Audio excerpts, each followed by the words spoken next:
अंतरित होकर भाग्य विधाता भाग्य हमारे जगा रहा। परमात्म शक्तियों वरदानों को प्यार से हम पर बरसा रहा। अंतर मन का आंचल भर ले,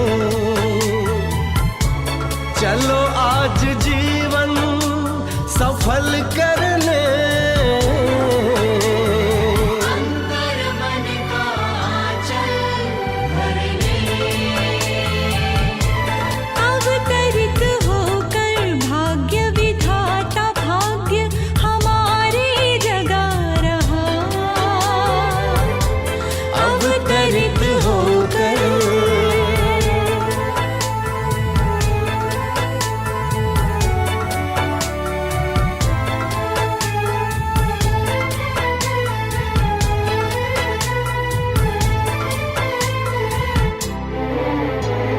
धैर्य धरो धरती वालों, ये रात घनेरी जाएगी। शुभ आशाओं की नई किरण स्वर्णिम प्रभात लाएगी। ये परमात्म दिव्य संदेश का अनहद नाद है गूंज रहा।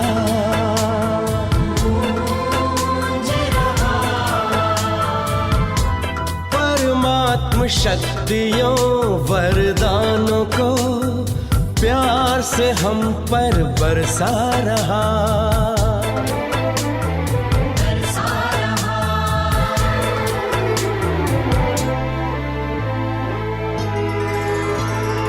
परम धाम से शिव निराकार आए, साकार मनुज तन का माध्यम बनाए।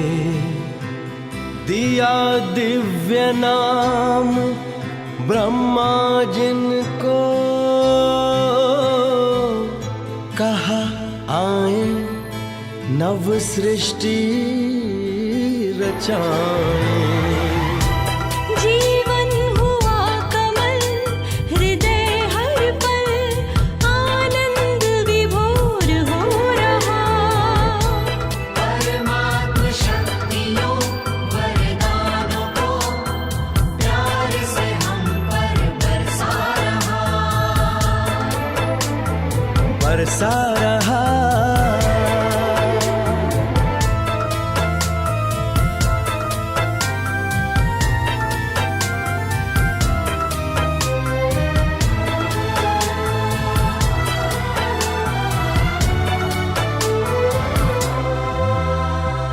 राजयोग का है ये दर्शन, हर मन को मिला नया चिंतन। सारा विश्व बने प्रभु दर्पण, हो निर्मल योगी जीवन। देकर नव जीवन प्रकाश युग परिवर्तन करा रहा। परमात्म शक्तियों वरदानों को प्यार से हम पर बरसा रहा। परमात्म शक्तियों वरदानों को प्यार से हम पर बरसा रहा।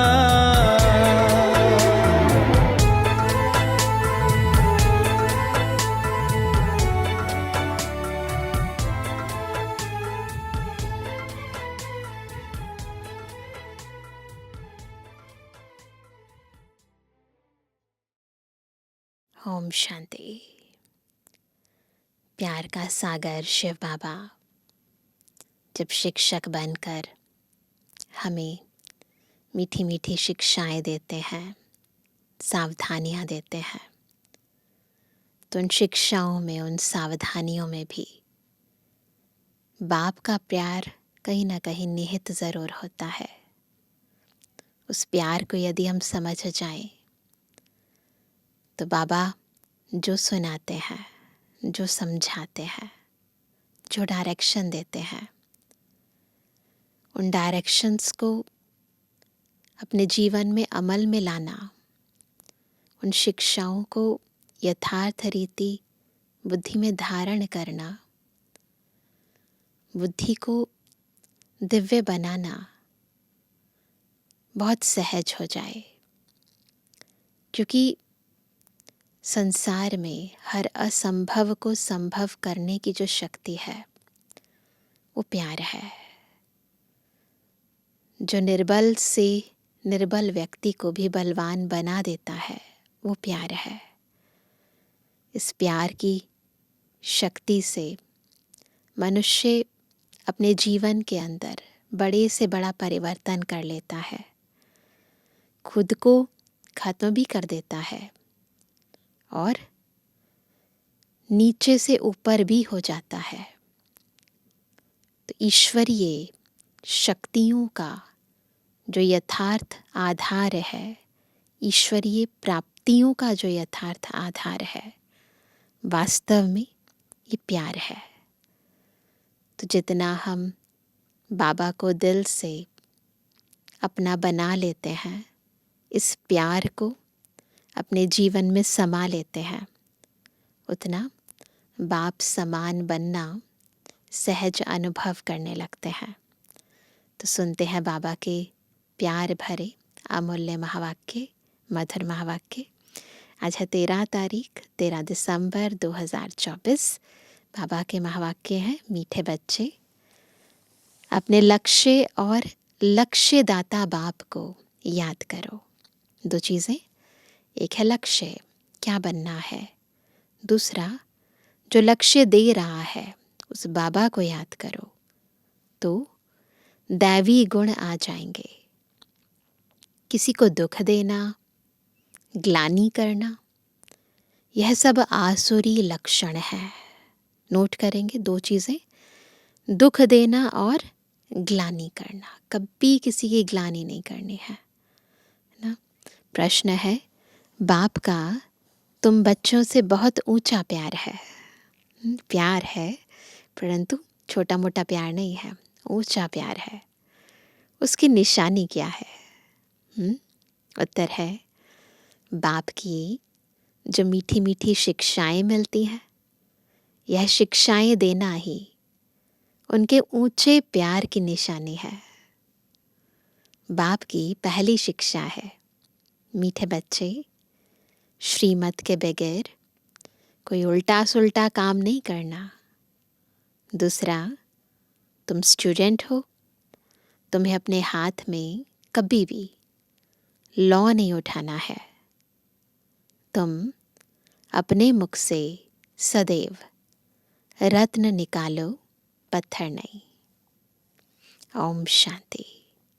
बाप बैठ बच्चों को समझाते हैं। अब इनको यानी लक्ष्मी नारायण को तो अच्छी रीति देखते हो। यह है एम ऑब्जेक्ट, अर्थात तुम इस घराने के थे। कितना रात दिन का फर्क है, इसलिए घड़ी घड़ी इनको देखना है। हमको ऐसा बनना है। इन्हों की महिमा तो अच्छी रीति जानते हो। यह पॉकेट में रखने से ही खुशी रहेगी। लक्ष्मी नारायण का चित्र पॉकेट में रखने से खुशी रहेगी। अंदर में दुविधा जो रहती है वह नहीं रहनी चाहिए। इसको देह अभिमान कहा जाता है। ये जो दुविधा होती है ना, इसका मतलब है कि बॉडी कॉन्शियसनेस है और देह अभिमान है ऊपर से। क्यों? क्योंकि जब देह भान आता है, देह अभिमान आता है तो मन द्वंद्व में होता है ना, कभी इस तरफ कभी उस तरफ। देही अभिमानी हो, इन लक्ष्मी नारायण को देखेंगे तो समझेंगे हम ऐसे बन रहे हैं। आत्मा समझ जाती है। बाकी देह में होंगे तो सोचेंगे हम ऐसे कैसे बन सकते हैं। तो इनको ज़रूर देखना पड़े। बाप समझाते हैं तुमको ऐसा बनना है, मध्याजी भव। मध्य में कौन है ना, विष्णु है ना। इनको देखो, याद करो। दृष्टांत बताते हैं ना, एग्जाम्पल देते हैं। उसने सोचा मैं भैंस हूँ, तो वह अपने को भैंस ही समझने लगा, है ना। कहते हैं जैसा सोचते हो वैसा बन जाते हो। तो एग्जाम्पल देते हैं कहानी के अंदर कि उसने कहा, लोग कहते थे, उसने भी खुद को भी कहने लगा मैं भैंस हूँ। तो कहता मैं दरवाजे से कैसे निकलूँ, मैं तो भैंस हूँ। तो समझने लगा। तुम जानते हो यह हमारा एम ऑब्जेक्ट है। अभी क्या समझना है, हम कौन हैं, हम वही हैं। ये लक्ष्मी नारायण हम ही थे, हम ही बनेंगे। हम यह बनने का है। कैसे बनेंगे, एक ही तरीका है, बाप की याद से। हर एक अपने से पूछे, बरोबर हम इनको देख बाप को याद कर रहे हैं। यह तो समझते हो कि बाबा हमको देवता बनाते हैं, तो समझते हैं ना। जितना हो सके याद करना चाहिए। यह तो बाप कहते हैं कि निरंतर याद रह नहीं सकती, परंतु पुरुषार्थ करना है। भल गृहस्थ व्यवहार का कार्य करते हुए इनको यानी लक्ष्मी नारायण को याद करेंगे तो बाप जरूर याद आएगा। बाप को याद करेंगे तो यह जरूर याद पड़ेगा। जैसे टीचर याद आता है तो सब्जेक्ट भी याद आता है, पढ़ाई भी याद आती है।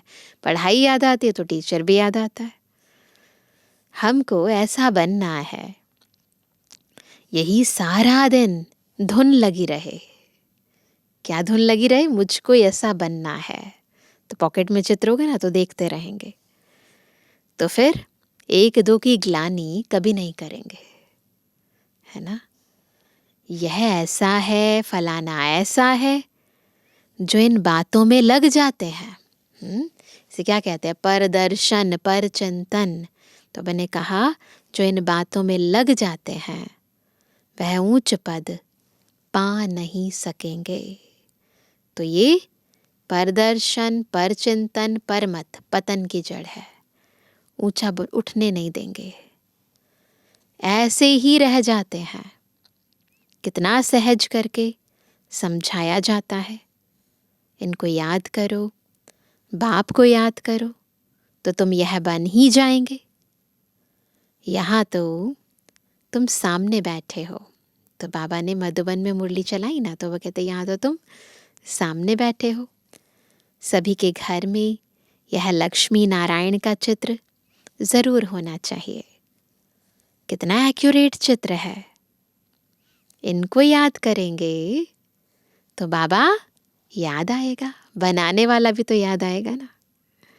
सारा दिन और बातों के बदले यही सुनाते रहो, फलाना ऐसा है, यह है। किसकी निंदा करना, इसको दुविधा कहा जाता है। किसी की भी निंदा करना कहते इसको दुविधा कहा जाता है। तुम्हें अपनी दैवी बुद्धि बनाना है ना, ऐसी बुद्धि नहीं ना जिसके अंदर दूसरों की बुराइयां हैं। तो फिर द्वंद्व में रहेगी ना, निश्चय भी नहीं होगा कि मैं ये बन सकती हूँ, क्योंकि बुद्धि के अंदर व्यर्थ बातें हैं। किसको दुख देना, ग्लानि करना, चंचलता करना, यह स्वभाव नहीं होना चाहिए। 3 बातें नोट करेंगे, दुख देना, ग्लानि करना, चंचलता करना। इसमें तो आधा कल्प रहे हो, है ना। आधा कल्प यही तो किया है हमने। अभी तुम बच्चों को कितनी मीठी शिक्षा मिलती है। इनसे ऊंच प्यार दूसरा कोई होता नहीं। जितना बाबा हमसे प्यार करते हैं ना, इससे ऊंचा प्यार कोई नहीं कर सकता। कोई भी उल्टा सुल्टा काम श्रीमत बगैर नहीं करना चाहिए। बाप ध्यान के लिए भी डायरेक्शन देते हैं, है ना। कहीं ध्यान में जाते हैं, ट्रांस में जाते हैं, तो उनके लिए डायरेक्शन देते हैं, सिर्फ भोग लगा कर आओ। उस समय ज़्यादा जाते थे, इसीलिए बाबा को स्पेशली डायरेक्शन देनी पड़ी। बाबा यह तो कहते नहीं कि वैकुंठ में जाओ, रास विलास आदि करो। दूसरी जगह गए तो समझो माया की प्रवेशता हुई। माया का नंबर 1 कर्तव्य है।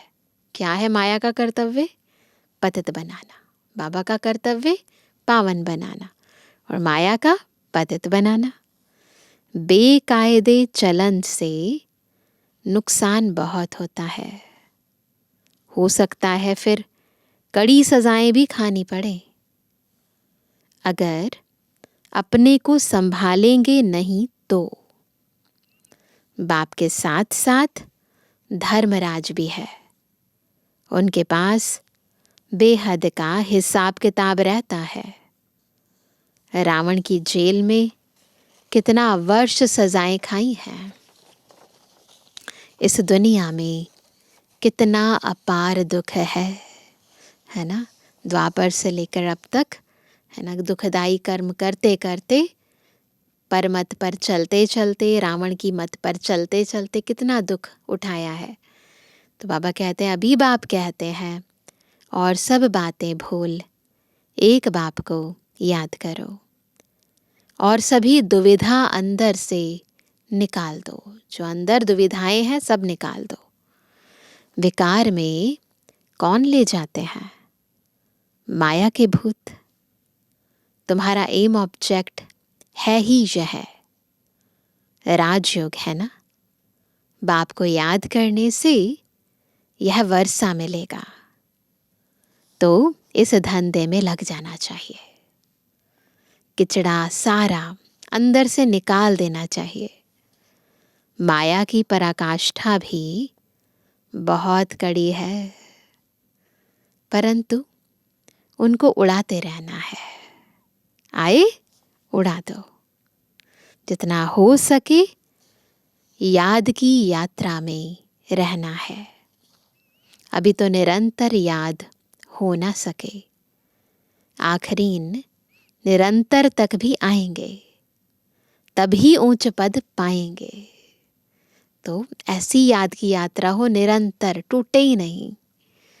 अगर अंदर दुविधा, खराब ख्यालात होंगे तो ऊंच पद मिल नहीं सकता।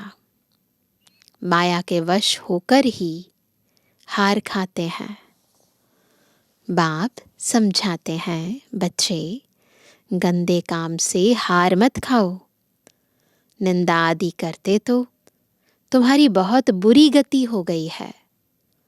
अभी सदगति होती है तो बुरे कर्म मत करो। बाबा देखते हैं माया ने गले तक ग्रास यानी हप कर लिया है, पता भी नहीं पड़ता है, एहसास ही नहीं होता कि हम कुछ गलत कर रहे हैं। खुद समझते हैं हम बहुत अच्छा चल रहे हैं, परंतु नहीं। बाप समझाते हैं, मनसा वाचा कर्मणा, मुख से रत्न ही निकलने चाहिए। मनसा में भी, वाचा में भी, कर्मणा में भी, मुख से भी, मन से भी, कर्म से भी रत्न ही निकलने चाहिए। गंदी बातें करना पत्थर है। अभी तुम पत्थर से पारस बनते हो, तो मुख से कभी पत्थर नहीं निकलने चाहिए। बाबा को तो समझाना पड़ता है। बाप का हक है बच्चों को समझाना। ऐसे तो नहीं भाई भाई को सावधानी देंगे, है ना, एक दूसरे को सावधानी देंगे तो फिर क्या कहते हैं, तुम भी तो ऐसे हो, तुम भी तो ऐसे हो। पर बाबा देंगे सावधानी तो ऐसे कह नहीं सकते ना। तो बाबा कहते हैं भाई भाई को सावधानी देंगे, ऐसे तो नहीं। टीचर का काम है शिक्षा देना, वह कुछ भी कह सकते हैं। स्टूडेंट को हाथ में लॉ नहीं उठाना है। तुम स्टूडेंट हो ना, बाप समझा सकते हैं, बाकी बच्चों को तो बाप का डायरेक्शन है। एक बाप को याद करो, तुम्हारी तकदीर अभी खुली है। श्रीमत पर न चलने से तुम्हारी तकदीर बिगड़ पड़ेगी, फिर बहुत पछताना पड़ेगा। बाप की श्रीमत पर न चलने से एक तो सजाएं खानी पड़े, दूसरा पद भी भ्रष्ट, जन्म जन्मांतर कल्प कल्पांतर की बाजी है। बाप आकर पढ़ाते हैं तो बुद्धि में रहना चाहिए। बाबा हमारा टीचर है, जिनसे यह नई नॉलेज मिलती है कि अपने को आत्मा समझो। आत्माएं और परमात्मा का मेला कहा जाता है ना, 5000 वर्ष बाद मिलेंगे। इसमें जितना वर्षा लेना चाहो ले सकते हो, खुली छुट्टी है। बाबा को याद करो, ज्ञान धारण करो, वर्षा जितना चाहे ले लो। नहीं तो क्या होगा? अगर अभी नहीं तो फिर क्या होगा? नहीं तो बहुत बहुत पछताएंगे, रोएंगे। सब साक्षात्कार हो जाएगा। स्कूल में बच्चे ट्रांसफ़र होते हैं तो पिछाड़ी में बैठने वालों को सभी देखते हैं, है ना।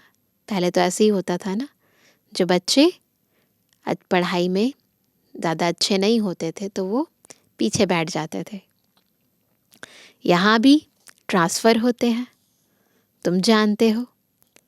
यहाँ शरीर छोड़कर फिर जाए सतयुग में प्रिंस के कॉलेज में भाषा सीखेंगे। निश्चय है ना इस बात पर? यहाँ से जाएंगे फिर प्रिंस के कॉलेज में भाषा सीखेंगे। वहाँ की भाषा तो सभी को पढ़नी पड़ती है, मदर लैंग्वेज। बहुतों में पूरा ज्ञान नहीं है, फिर पढ़ते भी नहीं है रेगुलर। 1-2 बार मिस किया तो आदत पड़ जाती है मिस करने की। संग है माया के मुरीदों का। क्यों मिस करते हैं? क्योंकि संग अच्छा नहीं है, माया के मुरीदों का संग है। शिव बाबा के मुरीद थोड़े हैं, बाकी सब है माया के मुरीद। तुम शिव बाबा के मुरीद बनते हो तो माया सहन नहीं कर सकती है ना। इसलिए संभाल बहुत करनी चाहिए। छी गंदे मनुष्यों से बड़ी संभाल रखनी है। हंस और बगुले है ना। बाबा ने रात को भी शिक्षा दी है।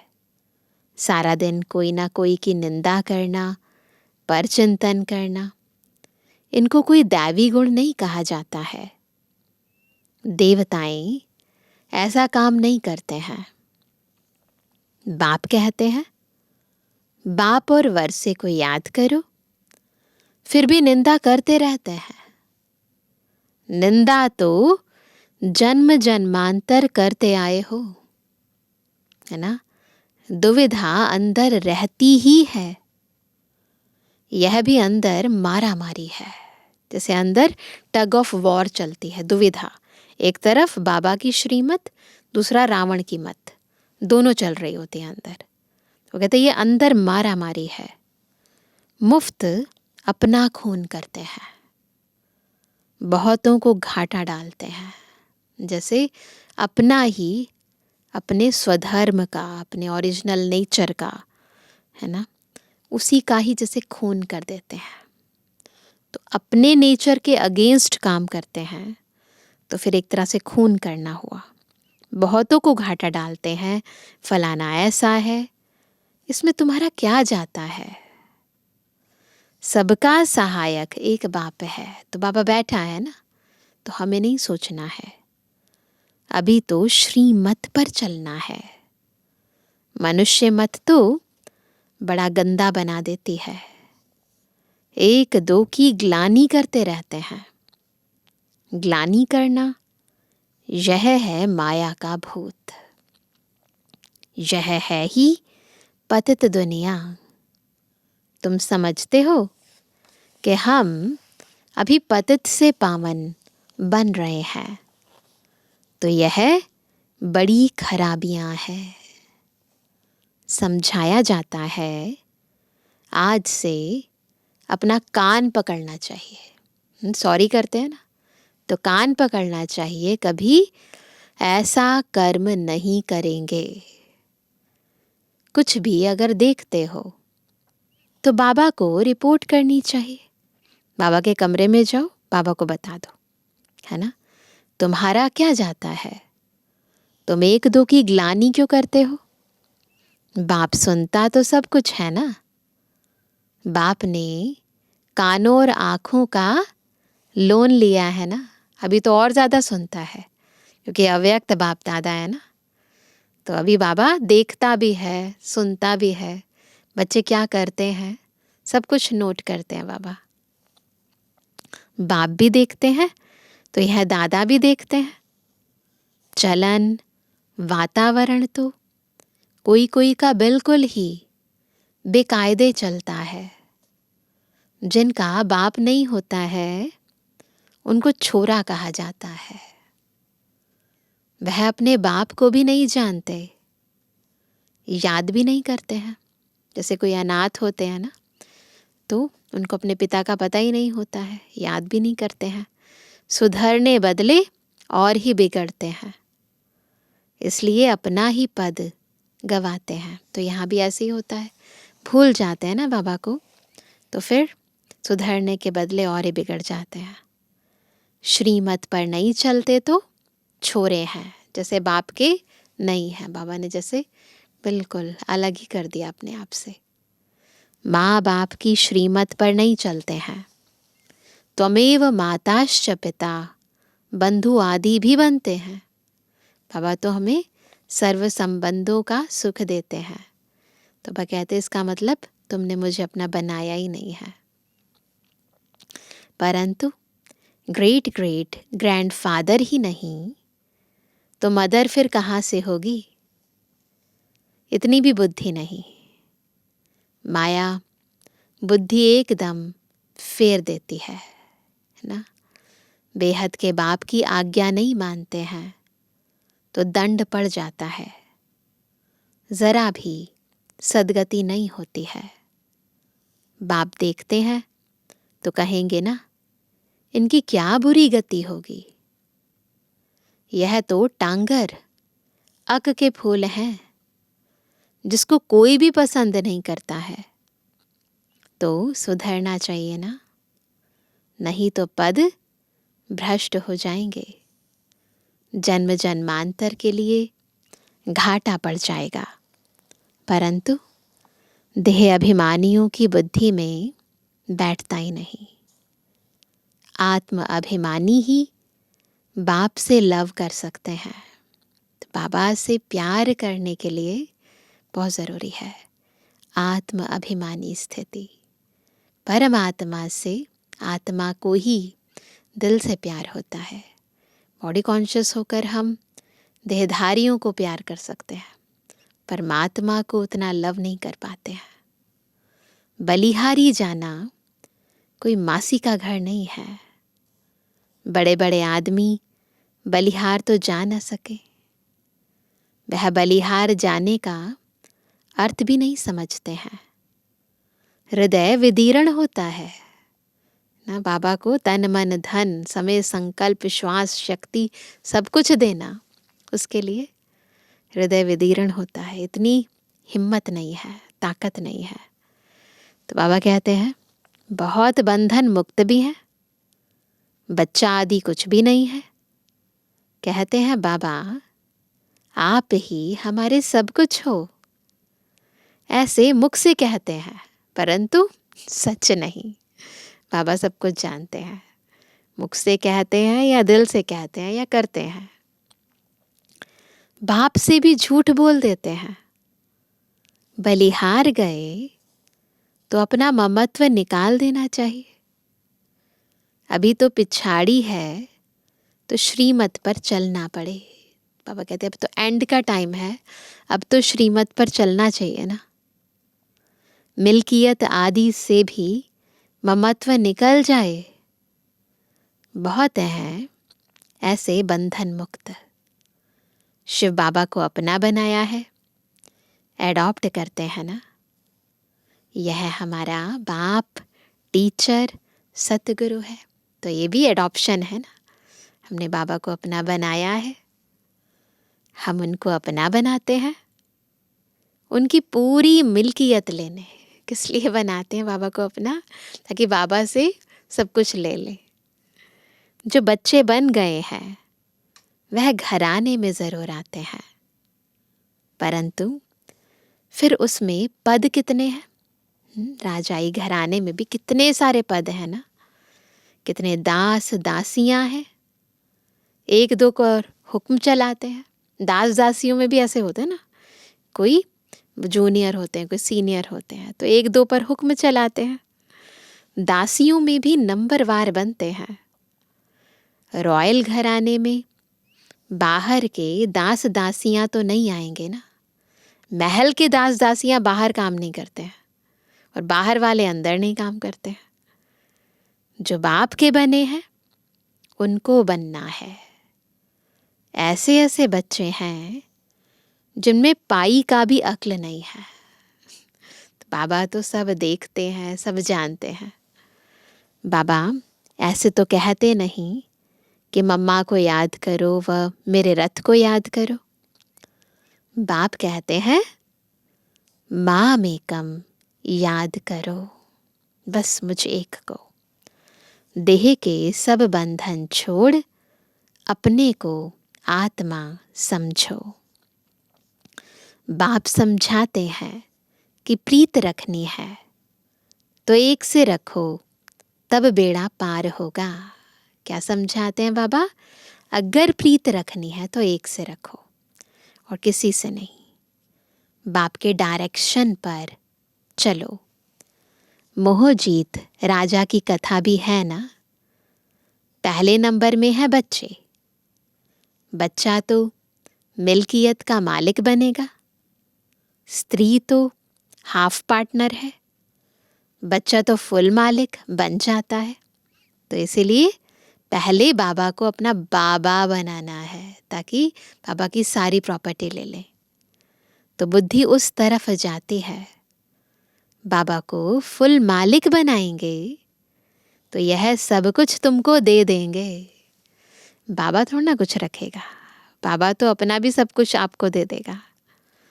लेन देन की बात ही नहीं, यह तो समझ की बात है ना। बाबा बच्चों का क्या लेकर करेंगे, है ना। बच्चों को ही सब कुछ देने के लिए बाप आया है ना।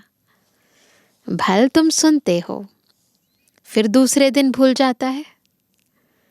बुद्धि में रहेगा तो दूसरों को भी समझा सकेंगे। इसीलिए बार बार बाबा कहते हैं केवल ज्ञान सुनो नहीं, बार बार मनन करो, मंथन करो, रिवाइज करो, रियलाइज करो, तब बुद्धि में बैठेगा और फिर अमल कर सकेंगे।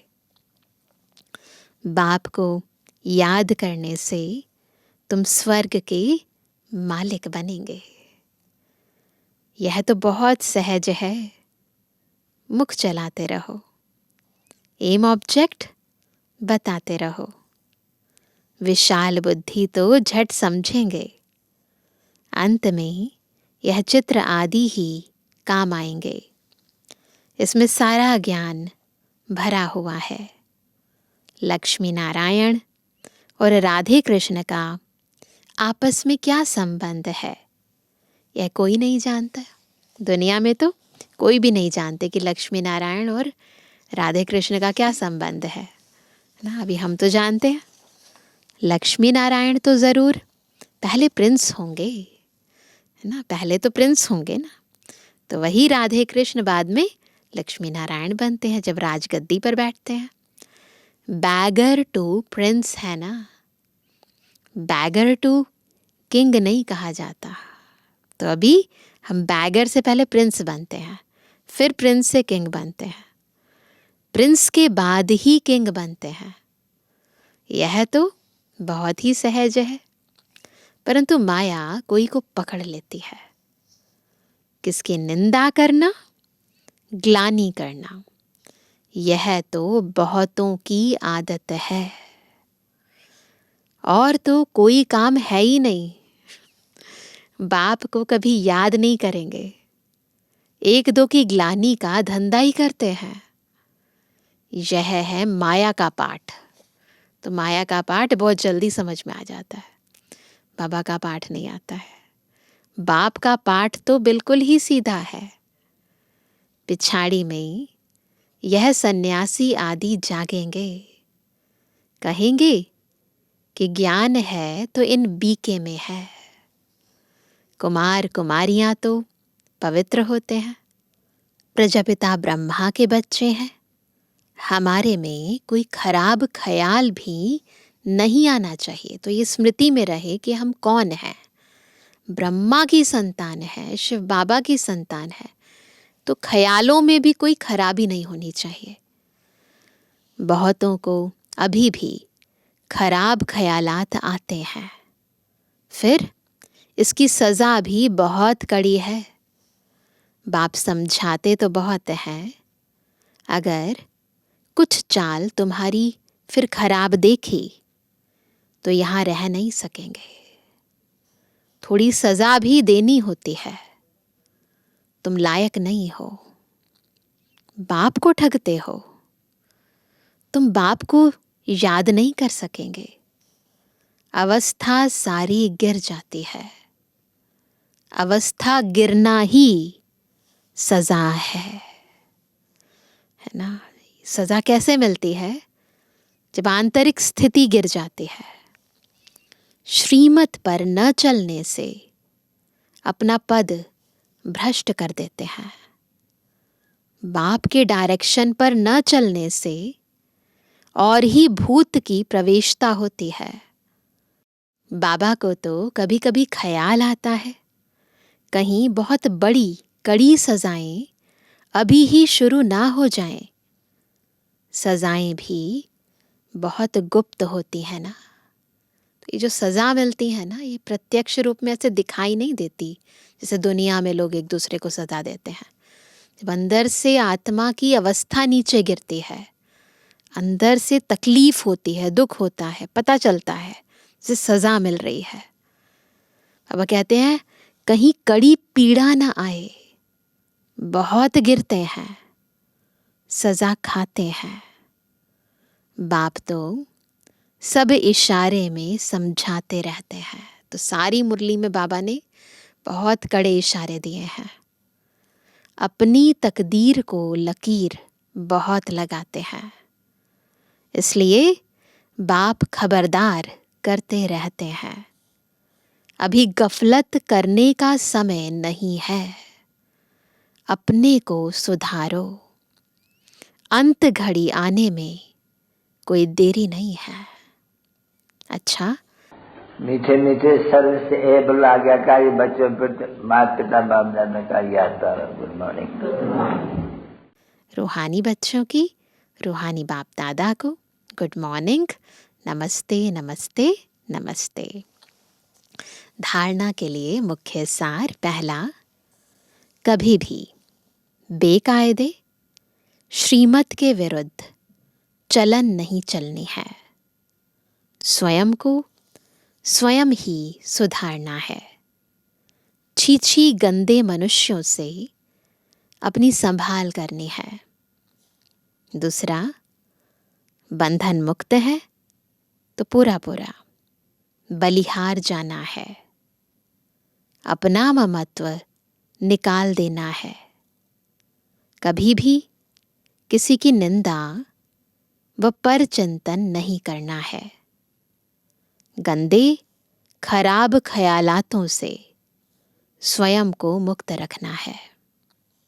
वरदान है, समर्थ स्थिति का स्विच ऑन कर व्यर्थ के अंधकार को समाप्त करने वाले अव्यक्त फरिश्ता भव। अव्यक्त फरिश्ता कैसे बनेंगे? जब समर्थ स्थिति का स्विच ऑन करेंगे और व्यर्थ के अंधकार को समाप्त करेंगे। तो ये जो व्यर्थ है ना, इस वेस्ट का वेट है जो हमें फरिश्ता बनने नहीं देता है। तो मैंने कहा कि जैसे स्थूल लाइट का स्विच ऑन करने से अंधकार समाप्त हो जाता है, ऐसे समर्थ स्थिति है स्विच।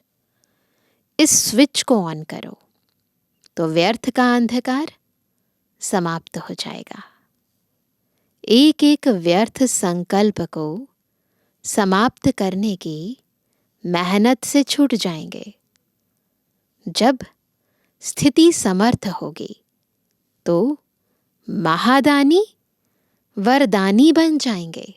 आंतरिक स्थिति समर्थ होगी तो दूसरों को भी दान कर पाएंगे, महादानी और धीरे धीरे वरदानी भी बन जाएंगे ना। तो केवल स्थूल मदद नहीं करेंगे, शक्तियों की भी मदद करेंगे। केवल ज्ञान दान नहीं करेंगे, गुण और शक्तियां भी दान करेंगे, क्योंकि दाता का अर्थ ही है समर्थ। समर्थ ही दे सकता है, और जहां समर्थ है वहां व्यर्थ खत्म हो जाता है। तो यही अव्यक्त फरिश्तों का श्रेष्ठ कार्य है। क्या करते हैं फरिश्ते? देते हैं, महादानी होते हैं, वरदानी होते हैं। परंतु उससे पहले फरिश्ते बनने के लिए सर्वसमर्थ बनना पड़ेगा। स्लोगन है, सत्यता के आधार से सर्व आत्माओं के दिल की दुआएं प्राप्त करने वाले ही भाग्यवान आत्मा है। कैसे बनते हैं भाग्यवान? जब सत्यता के आधार से सर्वात्माओं की दुआएं प्राप्त करते हैं। अभी सुनते हैं आज का अव्यक्त इशारा। जो संतुष्ट मणियां है वह मन से, दिल से, सर्व से, बाप से, ड्रामा से सदा संतुष्ट होंगी। उनके मन और तन में सदा प्रसन्नता की लहर दिखाई देगी। चाहे कोई भी परिस्थिति आ जाए, चाहे कोई आत्मा हिसाब किताब चुकतू करने वाली सामना करने भी आती रहे, चाहे शरीर का कर्म भोग सामना करने आता रहे, लेकिन हद की कामना से मुक्त आत्मा संतुष्टता के कारण सदा प्रसन्नता की झलक में चमकता हुआ सितारा दिखाई देगी। तो क्या बनना है? संतुष्ट मणि, सदा प्रसन्न चित्त। अच्छा, ओम शांति।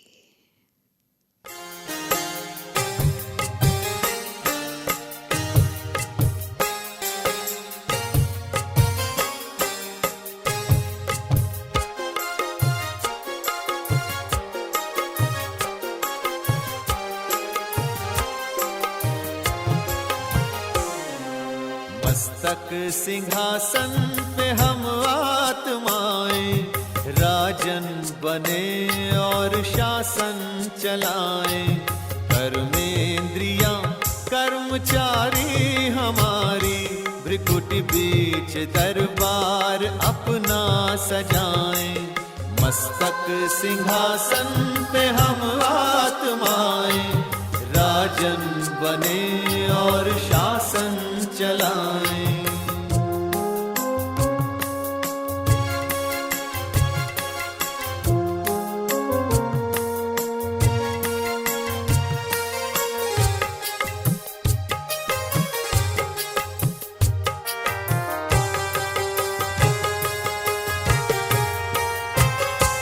करे मंत्रणा मिलके मन मंत्री से, समाचार पूछे सजग संतरी से।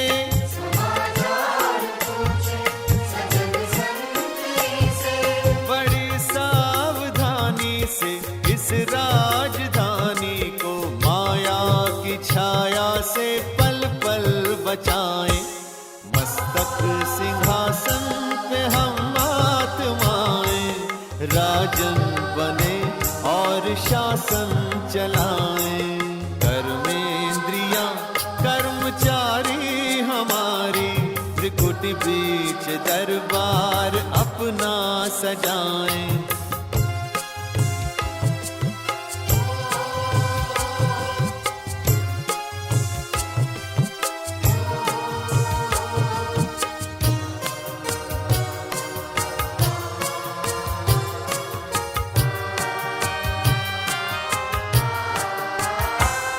है बुद्धि का मुंसिफ बड़ा न्यायकारी, मैं राजा भी राजी सुखी जनता सारी।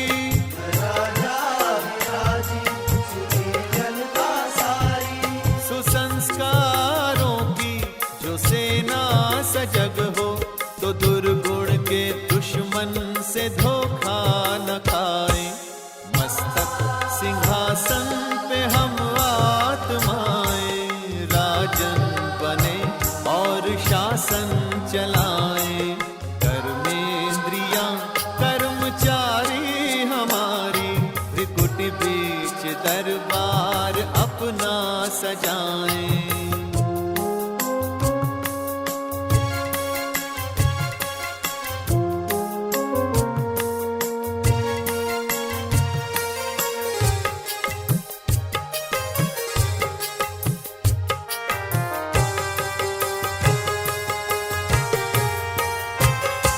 खुदा दोस्त की हम पे है छत्र छाया, कि खोया हुआ राज फिर से दिलाया।